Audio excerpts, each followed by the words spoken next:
Hola mis amigos, que Dios los bendiga a ustedes.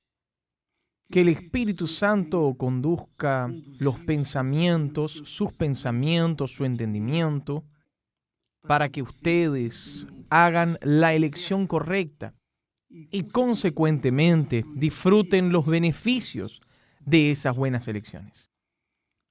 La vida depende de elecciones. La vida depende de elecciones, ¿no es verdad? La cosa más importante, sin embargo, en la vida es la elección de hacia dónde va nuestra alma.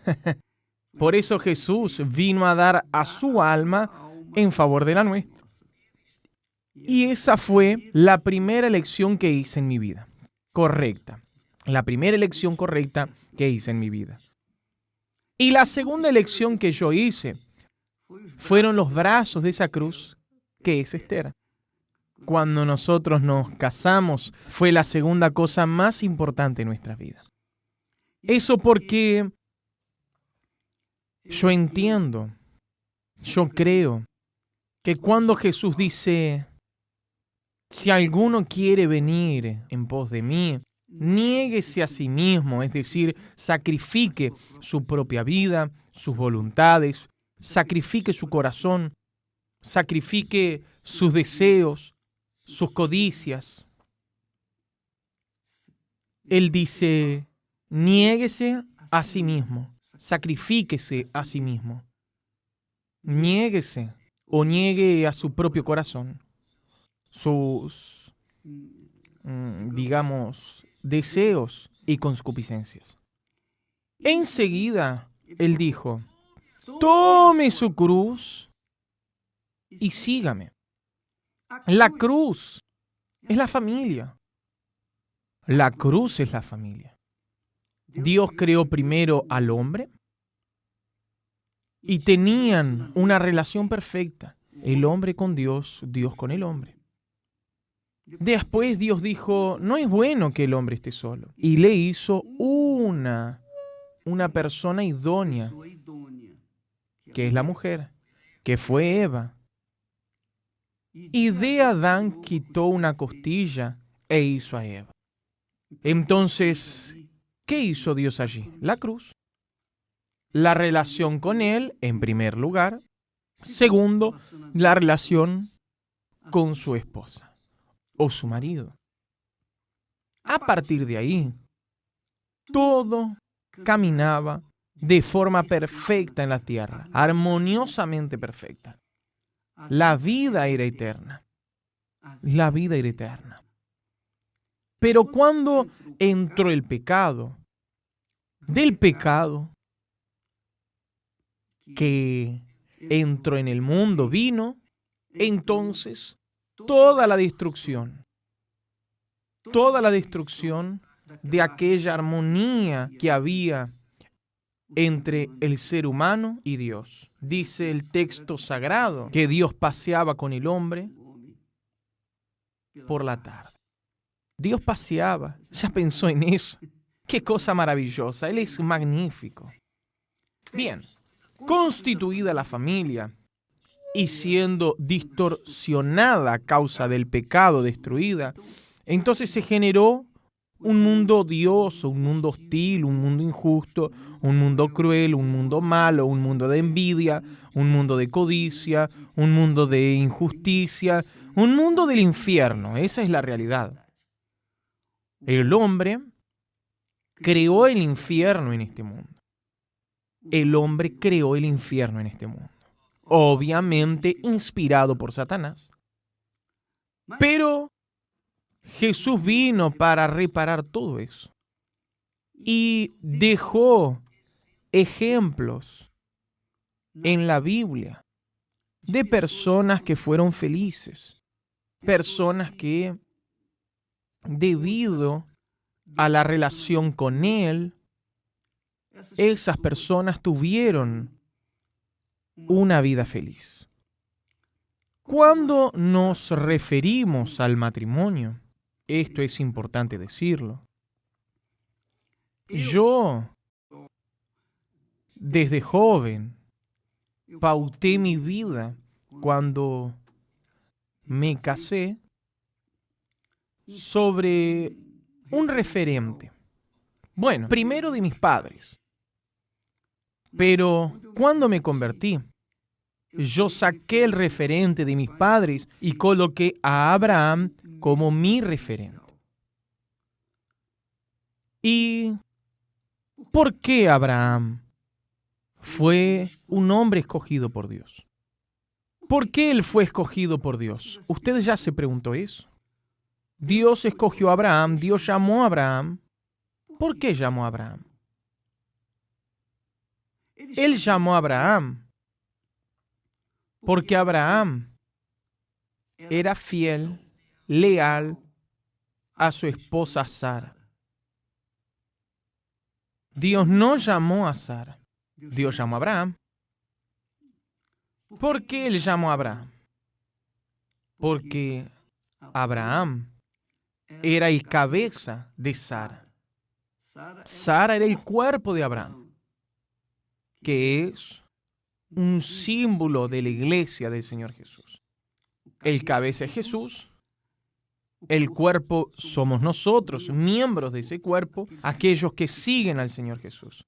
Entonces, él llamó a Abraham a causa de la fidelidad de Abraham hacia su esposa, aun siendo un hombre que vivía en una época. En aquella época ya existía el paganismo, la idolatría. Pero Dios llamó a Abraham, aun teniendo él una, digamos así, una vida, digamos, de idolatría. Y a causa de esa idolatría, él padeció mucho tiempo, porque él no conocía a Dios. Pero habiéndose casado con Sara, él quería que ella le diera un hijo.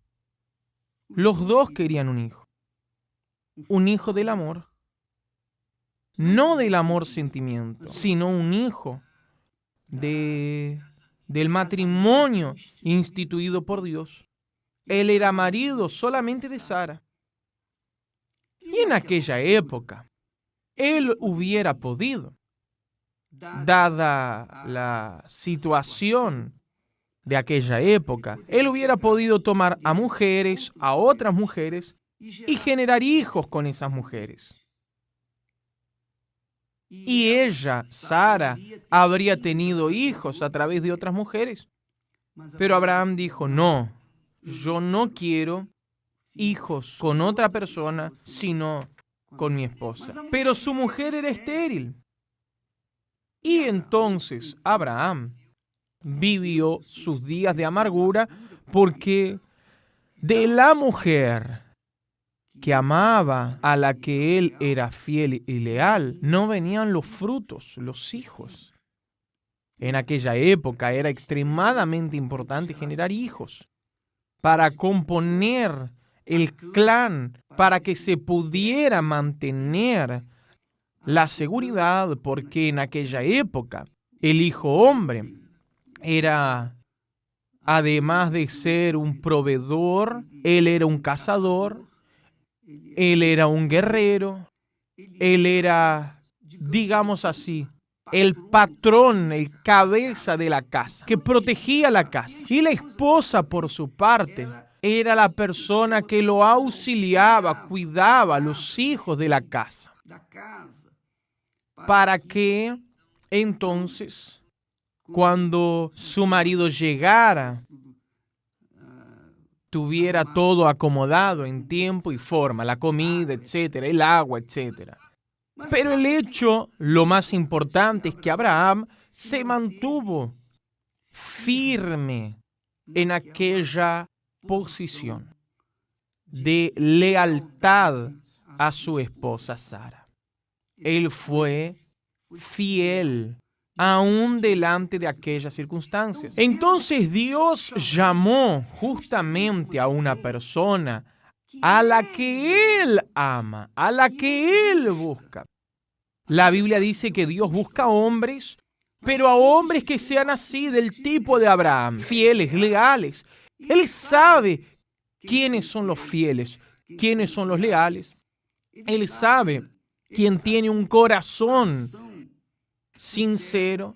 Él sabe quién es quién en este mundo de 8.000 millones de personas.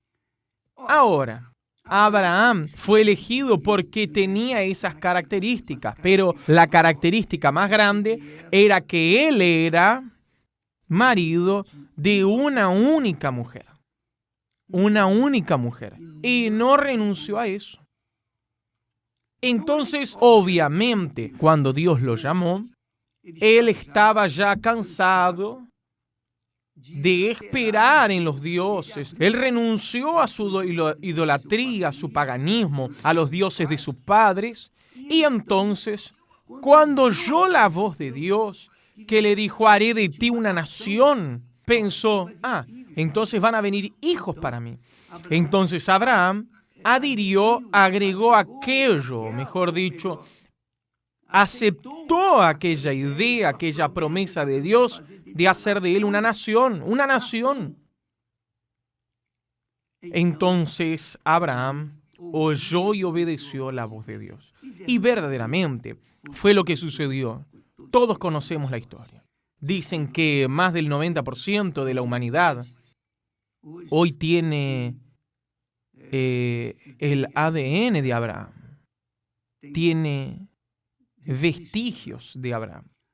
Entonces Dios honró su palabra con Abraham. Y Abraham, a su vez, se mantuvo fiel, leal a Dios, teniendo 75 años y Sara 65. Y Abraham se quedó esperando la promesa de Dios durante 25 años. Dicen que Abraham era un hombre paciente, leal, fiel, perseverante, paciente. Se quedó esperando 25 años la promesa de Dios. Y finalmente vino. Cuando Sara ya había perdido, ya se le había pasado el tiempo de poder dar hijos, pero Dios la hizo fructífera, porque Dios es Dios. Para Él no hay imposibles. No hay nada imposible para Él, ni para quien cree en Él. No hay nada imposible para Dios, ni para quien cree en Él. Para quien está casado con Él.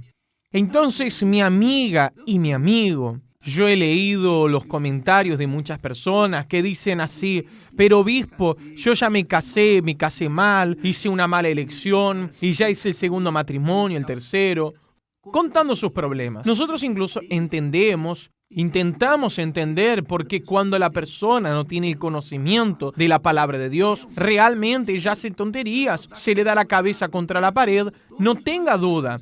Todos nosotros hacemos eso. Cuando no hay conocimiento de la palabra de Dios, entonces realmente las personas hacen malas elecciones. Pero Dios es tan misericordioso, tan grandioso, que Él, aún viendo que nosotros hacemos malas elecciones debido a nuestra ignorancia, es más, Él evalúa nuestro corazón. Porque Abraham, a pesar de ser un hombre, digamos así, pagano, anteriormente era un hombre fiel, leal, correcto. Él tenía principios. Y cuando él conoció a Dios, aquellos principios que fueron la causa de eso, salieron a la luz. Y él puso esos principios en su relación con Dios y fue así nuestro Padre en la fe. Es muy bueno eso, extremadamente glorioso eso. Entonces, a mí me gusta. Todos los héroes de la fe de la Biblia son importantísimos. Pero Abraham, para mí, es obvio que Jesús es el primero. Jesús se separa. Él es el Hijo de Dios. Pero Abraham Abraham muestra, enseña cómo la vida de Abraham enseña cómo podemos tener una vida saludable, bendecida aquí en la tierra, porque Dios promete que si nosotros obedecemos su palabra, comeremos lo mejor de esta tierra, tendremos una vida saludable. Y es por eso que Él dice, bienaventurado todo aquel que teme al Señor y que ande en sus caminos. Cuando comas del trabajo de tus manos, dichoso serás y te irá bien. Tu mujer será como fecunda vid en el interior de tu casa. Tus hijos como plantas de olivo, no de la vid, lo que quiere decir que sus hijos serán frutos del Espíritu Santo. Dios, mi amiga, mi amigo, quiere hacer eso en su vida, pero Él depende de su lealtad, de su casamiento con Él. Primero usted tiene que casarse con Dios para después hallar al esposo. O mejor, Dios le enviará a la persona adecuada para usted, a la persona o al marido, según sea el caso. Entonces, si usted es perseverante en su relación con Él, Dios va a arreglar su casa, arreglará a su marido, arreglará a sus hijos, Él completará su vida. Nosotros tenemos ahí cantidad de testimonios de personas que vinieron rotas, en pedazos a la iglesia, y hoy están allí con sus vidas, con sus familias reconstituidas y consecuentemente viviendo una vida en paz consigo mismas y sobre todo con Dios. Mañana estaremos de vuelta nuevamente aquí en el nombre del Señor Jesús tratando acerca de este mismo tema, el matrimonio. Dios les bendiga.